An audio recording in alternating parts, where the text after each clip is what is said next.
नमस्कार, मी लतिका। आज मी तुम्हाला झटपट अशी सोप्या पद्धतीत खीर बनवून दाखवणार आहे। चवीला तर मस्त अशी लागते बघा। हा गरम एकदम भात आहे बघा, शिजवलेला। ह्या चमच्याच्या मापाने 2.5 चमचे घेतलेला आहे आणि अशा पद्धतीत एकदम सॉफ्ट, जसं आपण भात शिजवतो ना तसा हा भात शिजवलेला आहे फक्त। आणि ह्या चमच्याच्या मापाने मी 2 चमचे रवा घेतलेला आहे, बारीक रवा एकदम आहे। 2 चमचे मी हा खवा घेतलेला आहे, जरी नसेल तरी नाही टाकला तरी चालेल, फक्त भात आणि रवा घेतला तरी चालेल। नाही तर भात आणि आपले सेवई असतात का नाही त्या जरी घेतल्या तरी पण चालेल। रेसिपी पूर्ण बघा, एकदम झटपट असं छान अशी खीर तुम्हाला मी दाखवते। दूध घेतलेलं आहे अर्धा लिटर आणि हे दूध आहे, हे म्हशीचं दूध आहे बघ, गरम करून असं थंड झालेलं आहे। तर मी एका साईडला ते परत गरम करत ठेवणार आहे आणि हे जे मी मलाई काढणार नाही, मलाई पण आपण खिरीमध्येच वापरायची आहे। टोप ठेवला आहे बघा गरम करायला आणि चांगला गरम झालेला आहे। त्याच्यामध्ये आपण 2 ते 2.5 चमचे आपण तूप टाकून घेऊया। तूप टाकून घेतलेलं आहे बघा, 2.5 ते 3 चमचे टाकलेले, छोट्या आकाराचे चमचे, मोठ्या आकाराचे चमचे 2 टाकलं तरी चालेल। तूप चांगलं गरम झालं की त्याच्यामध्ये आपल्याला हा रवा टाकायचा आहे। रव्याला काय करायचं आपल्याला माहिती आहे का, चांगलं गोल्डन कलरवर आपल्याला भाजून घ्यायचं आहे। मस्त असं बघा रवा भाजला गेलेला आहे। आता ह्याच्यामध्ये मी काय करणार आहे, बदाम, काजू, पिस्ता मी थोडा थोडा घेतलेला आहे बारीक कापून। तुमच्याकडे असेल तर तुम्ही ते टाका, नसेल तरी नाही टाकला तरी पण चालेल। त्याला काय करते, 1 मिनिटभर फक्त परतून घेते। मस्त असं बघा सगळं भाजलं गेलेलं आहे, गॅस केलेला आहे बारीक आणि आपण आता ह्याच्यामध्ये दूध टाकून घेऊया हे।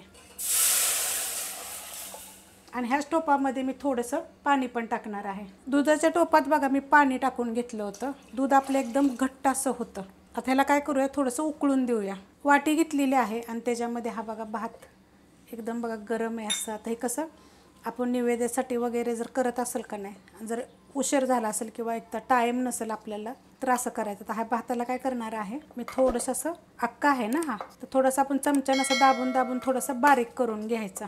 थोडंसं बघा मी चमच्यानं असं बारीक करून घेतलेलं आहे। आता त्याच्यामध्येच मी हा खवा टाकणार आहे। आता कसं दूध आपलं घट्ट असं होतं, म्हशीचं साय आलेली होती चांगली, जरी नाही टाकलं तर चालेल, पण जर असं एकदा तुम्ही जरूर करून बघा, मस्त चव येते। आता हे पण मी काय करते, थोडंसं ह्याच्यामध्ये मिक्स करून घेते। दूध बघा आपलं चांगलं उकळलेलं आहे मस्त असं बघा। त्याच्यामधला रवा पण जो आहे ना हा चांगला शिजलेला आहे। बारीक गॅसवर असं चांगलं उकळी चांगली फुटलेली आहे। गोडीप्रमाणे साखर टाका, मी 1 वाटी टाकलेली आहे। त्याच्यामध्ये थोडंसं केसरच्या काड्या टाकते। तर ह्या पण तुमच्याकडे असेल तर टाका, नसेल नाही टाकल्या तरी पण चालू शकते। गॅस आता मी थोडा वाढवते कारण आपण बारीक गॅसवर ह्याला ठेवलं होतं। मस्त असं बघा केसर टाकल्यावरनं उकळलेलं आहे एकदा।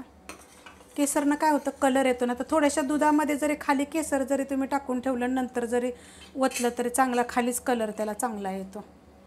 आता ह्याच्यामध्ये हा भात आणि आपण जे खवा घेतला होता ना हा टाकून घ्यायचा। वाटलं तर थोड्याशा दुधामध्ये जरी तुम्ही हे मिक्स केलं तरी चालते ना, असं जरी टाकलं ना तरी पण चालते। आता हे गॅस मिडियम केलेला आहे आणि ह्याला आपण चांगलं हलवून घेऊया।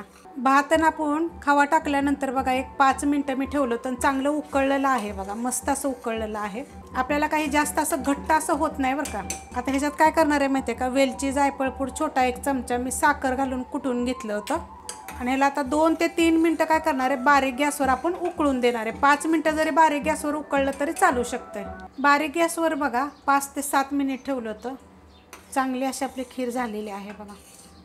अशा पद्धतीत होते बघा, मस्त होते। आता ही थोडीशी थंड झाली की नाही की थोडीशी अशी घट्ट होते आणि चवीला तर इतकी छान लागते ना। आणि झटपट अशी आपण नैवेद्यासाठी वगैरे दाखवायसाठी अशी छान अशी खीर केलेली आहे आणि एकदम वेगळ्या पद्धतीत तुम्हाला मी दाखवलेली आहे।